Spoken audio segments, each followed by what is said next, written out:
کبر مقتا عند اللہ، اللہ کے نزدیک بڑے غصے کی بات ہے، ان تقولوا ما لا تفعلون، کہ تم ایسی باتیں کہو جو تم نہ کر سکو۔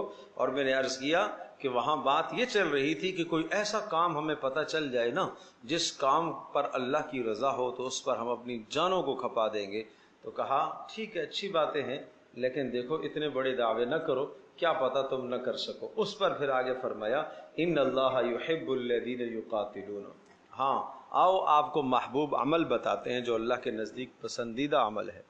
پسندیدہ عمل اللہ کے نزدیک، ان اللہ بے شک اللہ پاک، یحب پسند کرتا ہے، الذین ان لوگوں کو، یقاتلون فی سبیلہ جو اللہ کی راہ میں جہاد و قتال کرتے ہیں، جو کہ مدنی صورت ہے اور مدنی صورتوں میں جہاد و قتال کا مضمون آتا ہے، جو اللہ کی راہ میں جہاد و قتال کرتے ہیں، اور صفن، اور گویا کہ وہ صف باندھ کر، کأنہم بنیان مرصوص، ایسی صفیں ان کی ہوتی ہیں جیسا کہ بنیان مرصوص، سیسا پلائی ہوئی دیوار ہے۔ بنیان دیوار، مرصوص سیسا پلائی ہوئی دیوار، اتنا مضبوط ہو کر جم کر کھڑے ہوتے ہیں کہ دنیا کی کوئی طاقت ان کو ہلا نہیں سکتی ہے، ان کے ایمان میں لغزش نہیں آتی ہے، اور وہ کسی سے خوف زدہ نہیں ہوتے، کوئی ڈر اور خوف ان کو نہیں ہوتا۔